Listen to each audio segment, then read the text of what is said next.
అధికారులు తనపై కక్ష కట్టి అకారణంగా తనను సస్పెన్షన్ చేశారని పంచాయతీ కార్యదర్శి సమీహ ఆరోపించారు. బుధవారం డాబా గార్డెన్స్ ప్రెస్ క్లబ్లో ఏర్పాటు చేసిన మీడియా సమావేశంలో ఆమె మాట్లాడుతూ గత 10 ఏళ్లుగా విధి నిర్వహణలో తన ఉద్యోగం కోసం పోరాటం చేశానని చెప్పారు. తనకు జరిగిన అన్యాయంపై ఇప్పటికైనా పోరాటం చేస్తున్నారని అన్నారు. తనకు ముంచింగ్ ఫుట్లో పోస్టింగ్ ఇచ్చారని, అక్కడే తనకు కష్టాలు మొదలయ్యాయని తెలిపారు. బీసీఈ కేటగిరీలో తనకు ఉద్యోగం వచ్చిందని చెప్పారు. పోస్టింగ్ ఎక్కడ ఇస్తే అక్కడే చేస్తానని వెల్లడించారు. ఉద్యోగంలో అంతర్గతంగా పలు సమస్యలు ఎదుర్కొన్నారని పేర్కొన్నారు. 5 ఏళ్లలో డిప్యూటేషన్ మీదే పనిచేశానని పేర్కొన్నారు. అయిపోతున్నాడు, పెద్ద సమస్య ఏం కాదు ఇది. చెప్పేస్తాం కదా మరి, ఎందుకంటే దీని తర్వాత నేను బతుకుంటానో చచ్చిపోతానో నాకు తెలియదు కదా. ఇప్పుడు మరి మన మేడం గారు ఉన్నారు. మేడం గారు అంటే ఎవరండి? మన హోమ్ మినిస్టర్ గారు ఉన్నారండి, అనిత గారు. ఈమె చాలా గొప్పదండి. ఎంత గొప్పదంటే మా ఏదకం గ్రామ పంచాయతీలో ఒక 12 సెంట్లు భూమి ఉందండి, గ్రామకంఠం. ఆ గ్రామకంఠం ఒక అసలైన లబ్ధిదారుడు ఎవరైతే ఉన్నాడో ఆ లబ్ధిదారుడికి నేను గ్రామ సభ పెట్టి గ్రామకంఠం సైట్లు రిజిస్ట్రేషన్ చేసుకుంటున్నాను. సైట్ అంటే ఇల్లు కట్టుకుని ఉంటాయి. అతనికి ఇచ్చేస్తే వాళ్ళ పార్టీ వాడు, టీడీపీ వాడు ఎవరో పాపం, ఆడికి కన్నడి నాకు రాసి ఇవ్వండి నా దగ్గరికి వచ్చాడు. కుదరదురా అబ్బాయి అని చెప్పాను. వీళ్ళందరూ రకరకాల వ్యక్తులతో నాకు ఫోన్లు చేయించారు. చేయించినా నేను ఒకటే చెప్పాను, మీరు ఈ అడ్రస్లో లేరండి, మీకు ఇవ్వడానికి కుదరదు. వీళ్ళందరూ పట్టుకొని యువగాళం జరుగుతున్నప్పుడు చాలా జాగ్రత్తగా చూసుకోండి మేడం గారు, మీరు కూడా ఒకసారి గుర్తు తెచ్చుకోండి.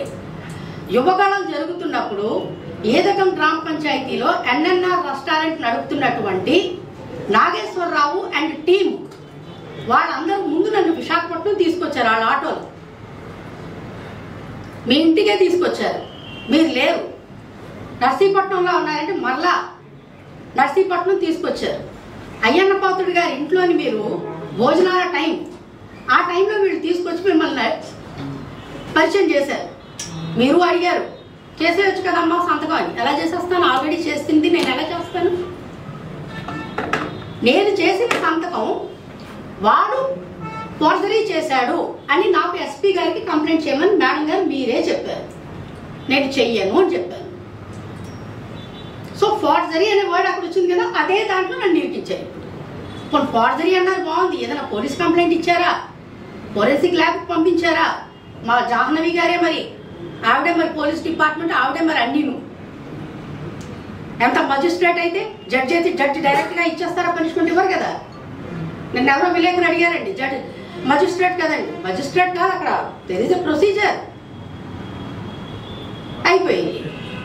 మళ్ళా మా ఎలక్షన్స్ వచ్చిన తర్వాత మేడం గారిని కలిస్తే మళ్ళా వెళ్ళాం. ఇప్పుడు మనకు పవర్ వచ్చేసింది కదా, మేడం గారికి వచ్చింది కదా పవర్, హోమ్ మినిస్టర్ అయిపోయారు కదా. గతంలో కన్నబాబు రాజు గారు, అక్కడ గల్లా బాబురావు గారు కొన్ని ఫైట్లు అయ్యాయి వాళ్ళతోటి.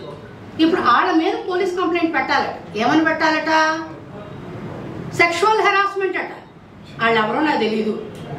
ఏ రోజు నేను కన్నబాబు రాజు గారితో ఫేస్ టు ఫేస్ నేను మాట్లాడలేదు, గల్లా బాబురావు గారితో నేను మాట్లాడలేదు. అటువంటిప్పుడు నేను ఎలా పెడతాను? నువ్వు ఆ కంప్లైంట్ పెడితే నీ పోస్టింగ్ ఇస్తానన్నారు. ఇదేం పద్ధతి? నేను పెట్టను. మీరు పోస్టింగ్ ఎవరో ఇవ్వవద్దు, అలా ఉండండి. మీరు ఎంతకాలం ఉంటారో ఉండండి. కోర్టుకి అప్రోచ్ అయ్యానండి. మరి వీళ్ళదే కదా లా అండ్ ఆర్డర్ అంతా. మా అడ్వకేట్ని కూడా ఇన్ఫ్లుయెన్స్ చేస్తుంటారు. ఒక రిట్ ఆర్డర్ తీసుకురావడానికి ఎన్ని రోజులు పడుతుంది?